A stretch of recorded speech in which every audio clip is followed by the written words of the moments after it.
Alguns anos atrás, eu fui num grupo de jovens. E eu nem sou cristão, foi só por curiosidade mórbida.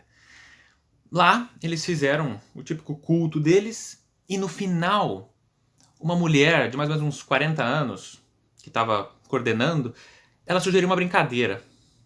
Ela escolheu alguém e falou para essa pessoa escolher uma outra aleatória para dar um abraço. De preferência, alguém que ela não conhecesse. E daí essa pessoa que recebeu o abraço teria que escolher outra, e assim por diante. Em determinado momento, alguém me escolhe, me dá um abraço, eu sou obrigado a participar e escolher outra pessoa. E no final, quando todo mundo já tinha recebido o seu abraço, porque não podia repetir, essa mulher, ela fez um pequeno discurso inspiracional, um discurso para tentar ajudar os jovens que estão lidando com ansiedade, com depressão, um discurso muito bacana, um discurso do bem. E no final, ela concluiu dizendo que, apesar dela ter o trabalho dela ter a família dela, os afazeres dela, ela sempre ia ter um abraço para quem precisasse. Uma mensagem, aquele tipo de mensagem que dá um calorzinho na alma, sabe? Para quem ainda tem. E quando eu ouvi aquilo, a primeira pergunta que me veio à mente foi: o quanto vale um abraço? E para a gente entender isso, para a gente chegar a alguma resposta, primeiro a gente tem que falar sobre inflação. Inflação, para quem não sabe, é a desvalorização de uma moeda. Então, você compra 2 produtos com 10 reais. No dia seguinte, você só compra um produto. O seu dinheiro diminuiu de valor. E a inflação tem algumas causas distintas, mas eu vou focar especificamente em uma delas, que é o excesso de dinheiro em circulação. Quando um país está entrando em uma crise econômica, não é incomum que ele injete mais dinheiro na circulação para tentar amenizar, para tentar ganhar um tempo naquele problema. A curtíssimo prazo funciona, mas logo você já entra no problema sério de que quanto mais dinheiro impresso, quanto mais moeda, quanto mais papel você tem em circulação, menos ele vale. E com isso a gente pode voltar à questão inicial. Se aquela mulher diz que tem um abraço para todo mundo que precise, se ela abraça todo mundo, o abraço dela não vale nada. Eu sei eu sei que a intenção dela é 100% boa, ela quer ajudar uma pessoa do bem. Mas a única coisa que eu conseguia pensar naquele momento, a galera toda emotiva, quase chorando, e eu pensando, nossa, o abraço dessa mulher não vale nada. Não, e lógico, não que ela abrace todo mundo, se o Hitler ressurgisse das cinzas, sei lá, com o Stalin, o Mussolini do lado, talvez ela não abraçasse esses caras, mas quase todo mundo, digamos, 99,9% da população, ela teria um abraço para oferecer.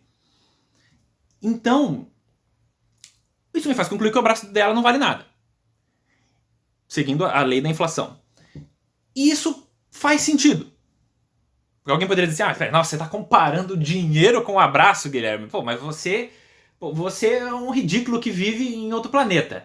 Correto, mas eu ainda quero argumentar sobre o que eu estou falando. A esmagadora maioria dos relacionamentos que as pessoas experienciam são monogâmicos, especialmente no Ocidente. Então, um homem e uma mulher, 2 homens, 2 mulheres, o gênero não importa, 2 pessoas. Isso significa que essas pessoas só vão se relacionar uma com a outra. Elas não têm permissão para se envolverem com outrem. E por quê? Esse é um questionamento que a gente não costuma fazer.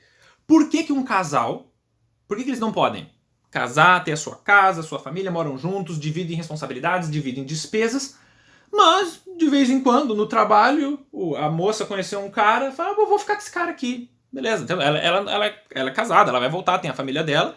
E beleza, e o cara também, de vez em quando ele sai e se envolve com outras mulheres. E lógico, existem relacionamentos poliamorosos e tal, mas esses são raríssimas exceções. Como eu falei, a esmagadora maioria dos relacionamentos são monogâmicos e tendem a ser os que funcionam mais. né, levando em consideração que sejam relacionamentos igualitários, e não um homem que tem 9 esposas, e as esposas simplesmente elas aceitam, porque é isso ou elas são apedrejadas. Então, aí não é disso que eu tô falando. Na nossa sociedade, ninguém aceita isso. E eu não tô argumentando nem a favor nem contra, não tem nada de julgamento de valor aqui. É só uma comparação pro ponto que eu tô construindo. O motivo pelo qual um casal cria essa relação de exclusividade é porque faz com que eles se sintam especiais. Quando você cria uma restrição de um produto, de uma função, de uma pessoa, aquilo se torna mais especial, se torna único.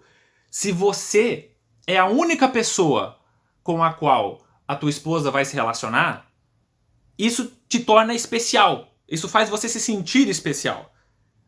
Mesma coisa se for a esposa pro marido. Ao restringir os seus carinhos românticos a apenas uma pessoa, você está fazendo com que aquela pessoa se sinta única, que ela tenha um valor. Aquilo que você está fazendo tem valor e, por consequência, a pessoa que está recebendo também tem. E como adendo, eu quero acrescentar que o valor de alguma coisa é algo totalmente subjetivo e muitas vezes até arbitrário. A gente olha para os nossos pedaços de papel colorido com números e a gente acredita que eles têm valor. Logo, eles têm. E a gente pode levar essa lógica de volta para a questão dos relacionamentos. Se um cara se envolve com uma prostituta sem saber que ela foi contratada por uma outra pessoa para se envolver com ele, ele vai sair se achando o fodão. Mas por quê? Porque lhe faltam informações para decidir qual é o valor daquela ação. A escassez de um produto é um fator determinante para definir o valor dele. Se alguém estava com saudade daqueles vlogs antigos cheios de jump cuts, toma esse aí de presente. Enfim, isso que eu estou falando sobre a escassez se aplica a qualquer coisa. Se você for pesquisar sobre a indústria dos diamantes, você vai descobrir que os diamantes não são tão raros assim quanto a gente costuma pensar. Eles foram forçadamente colocados numa posição de raridade, que não é verdadeira, para valorizar o produto, para que as pessoas pagassem mais caro por ele. Logo, o abraço daquela mulher lá do começo, por mais que muito bem intencionado, ao meu ver, tem pouquíssimo valor. E eu não estou querendo diminuir. É só uma análise filosófica, racional em excesso que eu faço aqui. Vocês têm que ver. Ao invés de gravar esse aqui, eu quase gravei um vídeo falando sobre a aparição do Mufasa pro Simba e o quanto aquilo me enlouquece. Quase foi esse vídeo. E o barulho no fundo também me enlouquece. Tá bom. Galera, esse era um tópico que eu queria conversar hoje. Deixem ideias, a opinião de vocês nos comentários. Fui! No filme do Rei Leão, tem uma cena muito icônica, que é quando o Simba, ele tá perdido, ele tá desolado, ele tá sem rumo, e de repente ele avista o espírito do pai dele. E o Mufasa dá todos os conselhos e as mensagens que ele precisava ouvir naquele momento. É muito tocante, muita gente lembra disso até hoje. Mas isso meio que estragou o resto do filme pra mim. Porque eu não consegui, a partir desse momento, eu não conseguia prestar atenção em mais nada. Porque naquele instante, o filme estabeleceu que naquele universo existem fantasmas.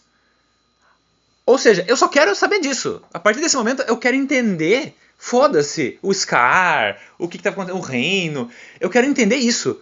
Então tá, existem fantasmas, o Mufasa, ele vive nas nuvens, ou aquele é simbólico. Ok, então pode ser um simbolismo que ele estava enxergando, mas ele vive aonde? O Mufasa é um espírito, é um limbo. Ele está preso no limbo. Por que ele não foi para o céu ou para o inferno? O que ele tem que fazer para que o espírito dele seja liberado, para que ele possa ir para o céu ou para o inferno? Ou será que não existe? Não tem céu e nem inferno, e no universo da Disney, todos os espíritos, todo mundo que morre é predestinado, é preso no mundo. Você tem que ficar vagando para sempre numa eternidade de sofrimento sem nunca ir para lugar nenhum.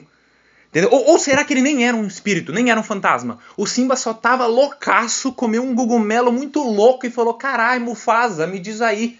Entendeu? Porra, quero saber.